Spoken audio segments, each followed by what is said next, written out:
오늘은 사무엘하 3장의 말씀을 묵상합니다. 성경 전체 중에서 순종에 관한 가장 중요한 말씀을 들으려고 하면 사무엘상 15장 22절 하반절의 말씀입니다. 순종이 제사보다 낫고 듣는 것이 수양의 기름보다 나으니 하나님의 말씀 앞에 철저히 순종하라. 사울의 범죄를 통해서 주셨던 하나님의 말씀입니다. 이 땅을 살아가면서 신앙의 성숙이라는 것, 하나님 앞에서 믿음이 자라난다는 것은 다른 것이 아니라 순종하는 법을 배우는 것이라고 생각합니다. 성도들이 하나님의 은혜를 충만히 받고 하나님이 주시는 승리를 마음껏 누릴 수 있는 방법은 간단합니다. 하나님의 말씀 그대로 순종하는 것입니다. 성경은 사울의 집과 다윗의 집을 대비하고 있는데 사울의 집은 대대로 하나님의 말씀에 대해서 불순종했고 다윗의 집은 대대로 하나님의 말씀에 순종합니다. 그런데 사람들은 이것을 잘 못합니다. 어떤 때는 하나님의 말씀을 믿지 못해서 순종을 못하고 어떤 때는 다가오는 유혹이 너무 강렬해서 순종을 못하고 어떤 때는 하나님의 말씀보다 자기 생각이 더 옳다고 생각해서 순종을 못하는 경우가 있습니다. 어떠한 불순종이라고 할지라도 우리를 엄청난 재앙으로 이끌어갈 수 있습니다. 하나님의 은총 가운데 가져야 될 가장 중요한 것은 미련하게라도 순종하는 것입니다. 그것이 필요합니다. 성경을 보면 다윗만큼 미련한 사람이 없었습니다. 미련하게 믿은 사람입니다. 거인 골리앗이 있습니다. 우리 같으면 판단합니다. 전력적으로 상대가 될까 안 될까? 저 같으면 뒤에 가서 기습 공격을 하든지 해야 된다. 이렇게 판단할 것 같은데 다윗은 거인 골리앗 앞에서 미련하게 하나님의 능력만을 믿고 나갑니다. 너는 칼과 창과 단창으로 내게 오거니와 칼이 만만한 것입니까? 게다가 골리앗이 들고 있는 칼이 만만한 칼입니까? 무지막지하게 큰 칼입니다. 그런 것을 들고 있을 때에 칼과 창과 단창 얼마나 무장을 많이 했는지 그건 만만한 거 아닙니다. 그 앞에서도 하나님의 말씀을 믿고 미련하게 나간 다윗의 신앙이 대단합니다. 그것을 하나님께서 귀하게 쓰시고 그것을 통해서 다윗에게 승리를 주십니다. 자신의 대적 사울을 죽일 수 있는 절호의 기회가 여러 번 옵니다. 그럼에도 불구하고 다윗은 정말 미련합니다. 여호와의 기름 부으신 자를 내가 죽일 수 없다 하고 놓아줍니다. 사람들이 보면 미련하기 짝이 없는 행동입니다. 그 사울이 죽어서 이스라엘 권력의 공백기가 찾아옵니다. 그러면 올라가서 점령하면 되는데 헤브론 앞에서 올라갈지 안 올라갈지 하나님께 또 묻습니다. 뻔한 답을 가지고 묻습니다. 당연히 가야 될 것 같은데 그것을 하나님께 묻습니다. 저는 다윗의 삶의 강점이 여기에 있다고 생각합니다. 다윗은 매 순간마다 무엇이 하나님의 말씀인가를 생각합니다.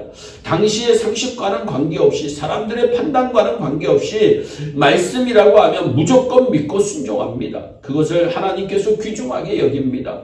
다윗의 삶을 한마디로 묘사한다고 하면 순종의 삶입니다.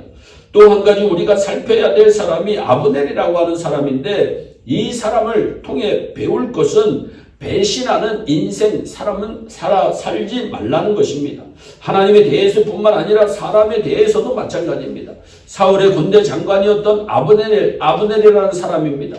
아브넬은 원래 사울의 부하입니다. 사울이 죽자 사울의 아들 이스보셋을 내세워 모든 권세를 누린 사람이 아브넬입니다. 이 사람은 배신을 밥 먹듯이 하고 충성심이라고는 전혀 없는 불황당 같은 귀의주의자입니다. 성경을 보면 하나님은 결코 사람이나 하나님을 배신한 자를 사용하지 않습니다. 성경에도 보니까 바울을 배신했던 알렉산더, 후메네오 다 버렸습니다. 돈 때문에 나라를 배신한 발람 선지자 버렸습니다. 심지어 악한 주인이라 할지라도 주인을 배신하는 자를 별로 사용하지 않습니다. 아브넬의 예를 보면 명확히 알 수 있습니다.